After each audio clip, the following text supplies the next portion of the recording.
Welcome back, everybody, to SPX 2018. I'm Rusty. I'm Joe. And with us... It's me, Claire Connelly. Oh, it's her. Yes. Oh. It's Claire Connelly, everybody. You weren't expecting that, guys. Sorry. Nope, surprise. You didn't see that one coming, even though it's in the title of the YouTube video. Yep. This is the header and everything. Delivered as promised. Yes. What's going on, Claire? You know, just selling comics, looking at comics. Now, are you looking at the comics you're selling? Sometimes. Yeah. I'm trying to make them seem more interesting. Oh, Being like, someone's reading these. what So you is must be this? full of important information. And if somebody wants to buy, you're like, I don't know, I'm kind of into this. I don't know if I can part with it. Yeah, I'll be like, it's like blood, sweat, and tears, but, That's just my pass new it. favorite sales tactic. It's just stand there and read your own book. This is fascinating. You should check this out. I'd be like, do you know the person who drew this? Because I don't. They must have lots of talent. It looks really good. Yeah. For a while, we made comics and we exhibited. And one year, I think it was while we were here, I just thought I would just start putting up signs saying that we were nominated for awards we never nominated for. Yeah. And my favorite was that it said that we were Dove Award winners. The Dove Dove is Awards. a gospel music Yes. award. And they were up all day. And I assume some people thought they were legitimate. Nobody fact-checked it, so... I think on my website I say award-winning, graphic novelist, but it's like in college I won an award one time for actually just graduating. Still so I'm applies. like, whatever, it's an award. Yeah. Yeah. It's legit. I'm a millennial. Roll with it. I need lots of awards. Do you want us to rig a contest right now and name you the award winner? Yes. Okay, so Rusty, I think we need to decide Okay. who is the best Claire that makes comics at our table right now. Like within this space? Yeah, we have two tables. So people here. Is it you? Your name's not Claire. I'm going to say... Well... I'm going to say Claire Connelly. Okay, I thought I was going to get this one, but Claire got the Duke. Okay, cool. I'm going to put that on my resume now. Done. Multiple award-winning Yes. graphic novelist. College and on-the-spot Yep. interview award-winning. Oh, man, college and after college. Yeah, Oh, good. post-college.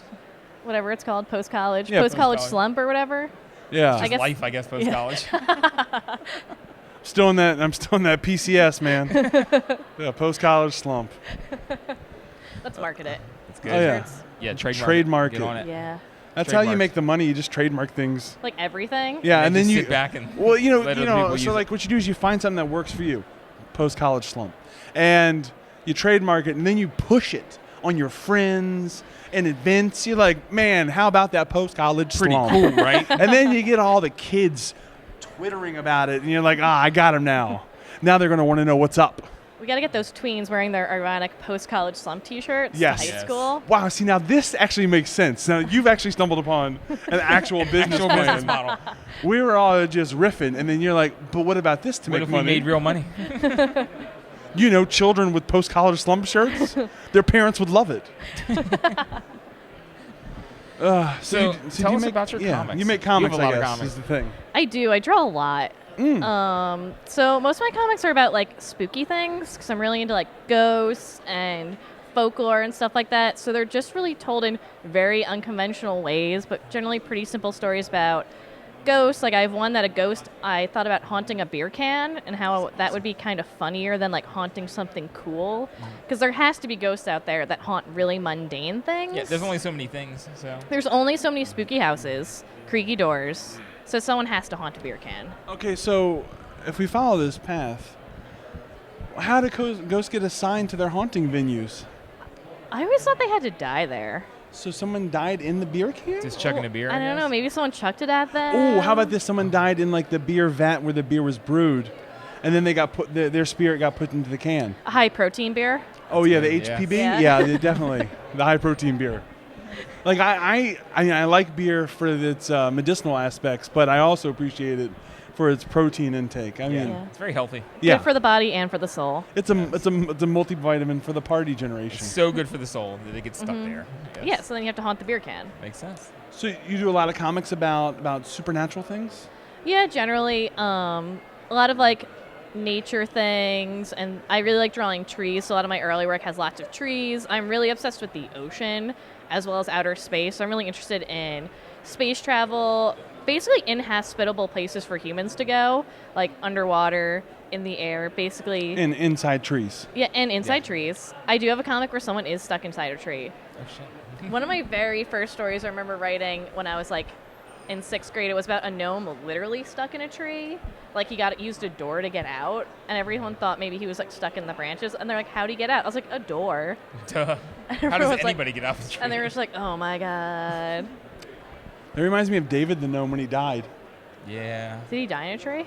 No, he turned into a tree. He just died. Yeah. They stuffed his corpse At the into end a of David tree. the Yeah. Gnome, the cartoon, The- and I did not the know this. Chipper Rusty theme knew. song.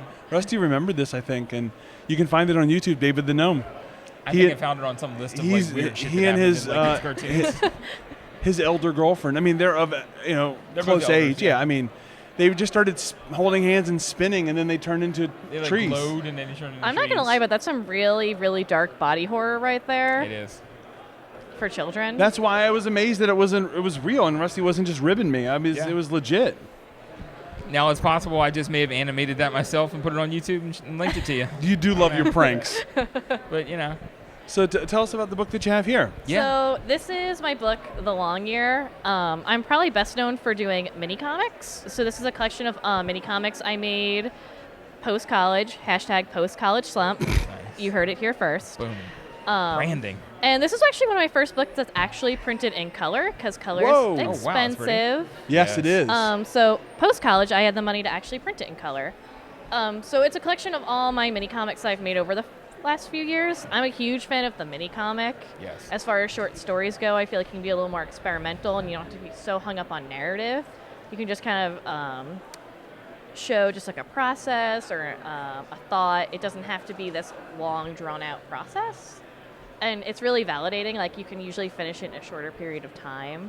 And they're not as expensive to print, too. Yes. So as far as making lots of work, showing lots of breadth, I'm a super huge fan of the mini comic.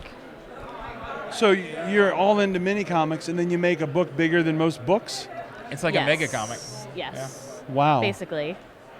So you're just trying to stretch out into a new field? You've dominated mini comics long enough. Now you're ready to do maxi comics. Yep. A giant collection to sit on your shelf and collect dust. But yeah, so I have 2 collections of mini comics, and then I have 2 books that are actually longer narratives. One was my senior thesis from college, and one was a project that started off small, but then just like ran away. It's called Black Eyes, and it started originally, I was like, oh, it'll be like 15 pages, and then like 80 pages later, I was like, guess not. Oops. At what point did you understand the terrible thing you'd done to yourself? Probably like halfway through. Yeah. Because there's always when you get in the middle of something that you can't see the end of it, and you're just like, you just want to stop it and like not make it anymore. But you've already committed that much, so. Yeah. Yeah, And then, like, that's at the what- same time, are you really going to stop then? That's what happened when we moved this spring. We got too far into it, and I wanted to stop. Yeah. That's why I was glad my first graphic novel, I actually had to finish it, or I wasn't allowed to graduate from college. Oh crap. Yeah. So it was like, I just couldn't not do it. So that kind of momentum, I just kind of kept going with that, and it allowed me to create a lot more work because I had to live such a disciplined lifestyle to finish it. How did you come to comics as like a creative output? It's actually kind of funny. One of my professors, I remember going to him after a summer and showing him all my drawings of like my weird drawings of like monsters and people coming out of other people's mouths, like really weird shit. And he just goes, he looked at 3 of them, shut my portfolio and goes, can you please stop doing this? He goes, can you please make comics? And then I was like, but I don't know how to make comics. And then he goes, well, we're going to start now. He goes, I don't want to look at these anymore. So then from then on, and he was an editorial illustrator, so like has done comic strips and things of that nature, but he never done long work. So like between me and him, it would just be like lots of weekly meetings of trying to figure out like what we're doing. And then from there, a lot of encouragement, and no one else who I was going to school with was really doing it. So I felt like, oh, this is kind of cool. No one else is really doing it. And then from then on, I just kept the momentum up, and having the support of other people being like, oh, cool, like I like that, was very encouraging as far as like exploring narrative. But I think because no one ever really taught me how to do it, I've always just been okay with teaching myself and using my own style of like narrative and not really like following any rules. Like I don't really care what the page count is, if it's like odds or like doesn't print correctly. And just moving forward as far as like, I didn't know what an establishing shot was, so I just didn't use one.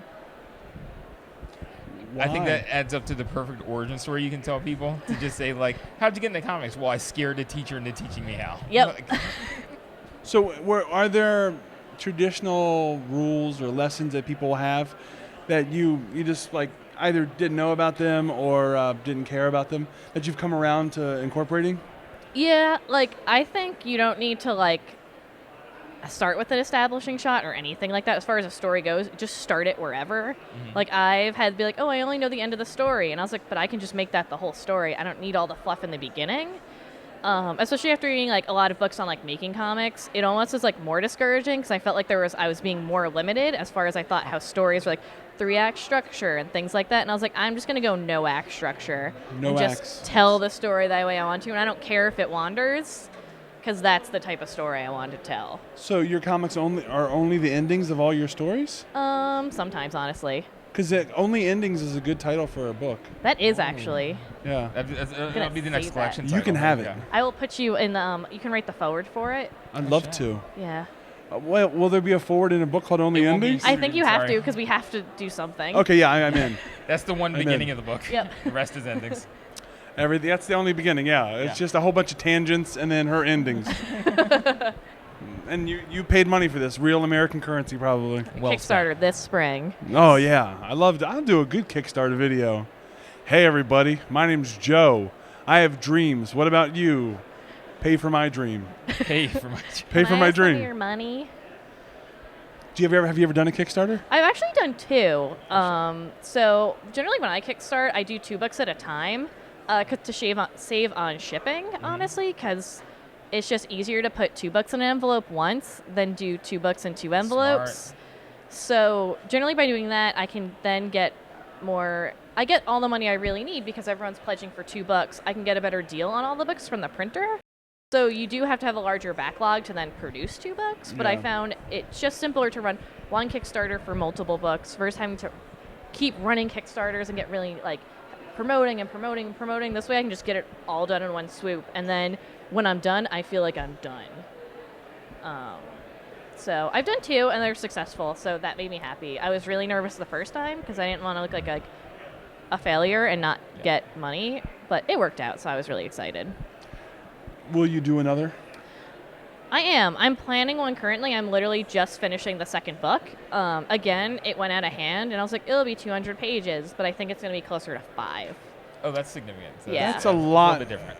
I mean, I'm not good with numbers. That sounds like a lot more.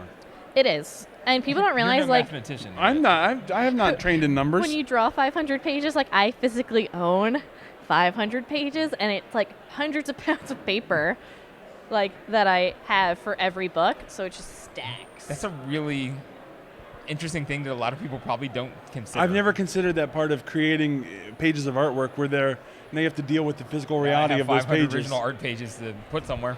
Honestly, the worst part is scanning them all. Oh yeah, Just take photos.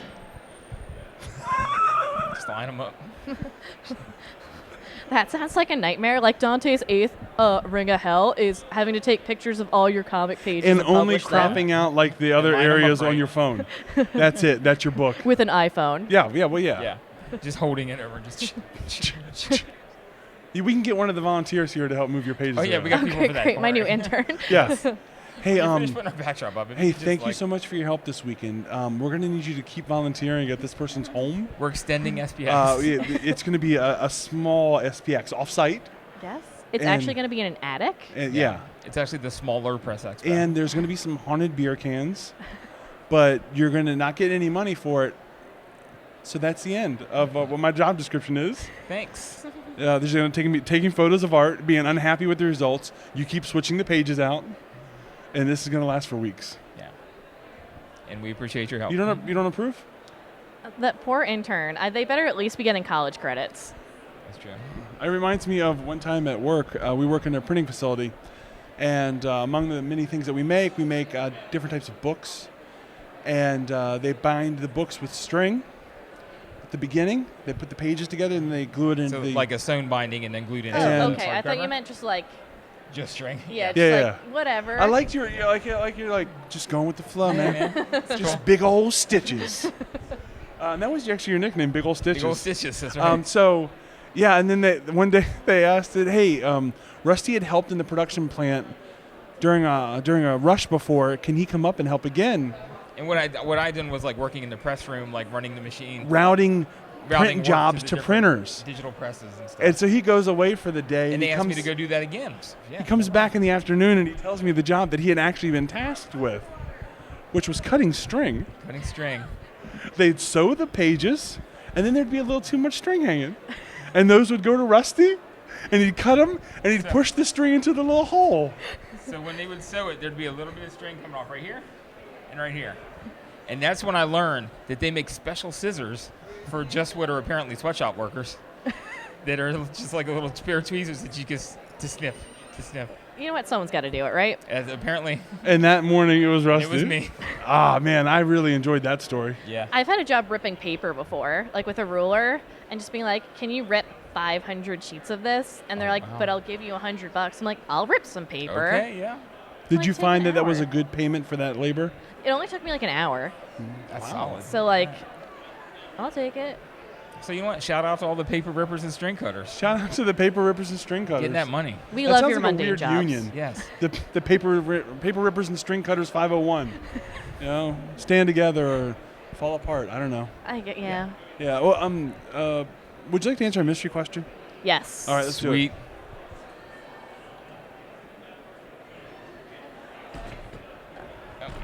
All right. Oh, I should probably do it with my right hand. I'm a righty. That works. Oh God. Okay.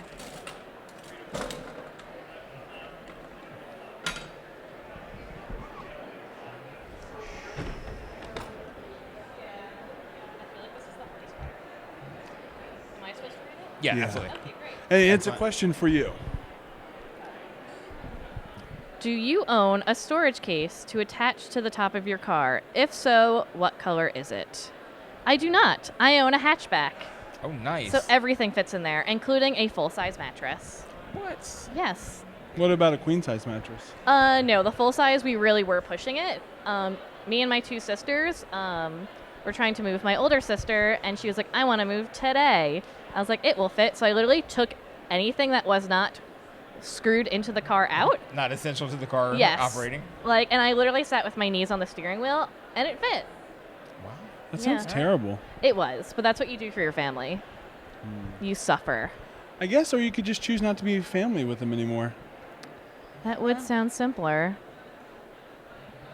That's a pretty final answer, though. Like, there's, Oh, you won't be asked again. I don't want to move this couch. I'll never talk to you for the rest of my life. Sorry. Let's be real, moving is the worst. And Oh, when yeah. someone's like, will you help me move? You're always like, you socially have to say yes, but on the inside you're saying, oh God, no. No, that's how you pare down the refuse in your life. It's true. If someone asks you to help them move, they are a garbage person, and they deserve to live in the dumpster of society. You should never ask anybody outside of the people that rely upon you to help you. That's it. Your dependence. Yeah, because then it's in their best interest to keep you going. Yes. Yeah, like we're roommates, and we have to help each other move. What's the alternative? Yeah. I asked him just to be polite. Can you And help I me said move? no, Yeah. but I still had to live up to my end of things. Oh man. So do you live on the internet anywhere? I do live on the internet. I live on the internet at ClaireConnellyComics.com because I like all the C's. Yeah, Makes that's sense. a lot of Like- C's. And then on there is all my links to my Twitter, and everything else is CK Connelly Draws. So Instagram, Twitter. I don't think I have a Facebook page anymore. I don't think anyone does that anymore. Yeah. Yeah. So, Losers. so just a handful of places. Yeah, I'm floating there. Yeah, and people can hang out with you there. Yeah, Twitter's a good place to hang out. Yeah, good Yeah. digital hangout. Yeah. That sounds My good. friends live in the glowing box on the inside. Oh, Yeah. really? Is it Yeah. haunted? Definitely. Yeah. Their friends are ghosts. Yep. They haunt the box. Oh, man. Congratulations. Very exciting. Yeah, they're really helpful. What do they do? They won't photograph my comic pages, that's for sure.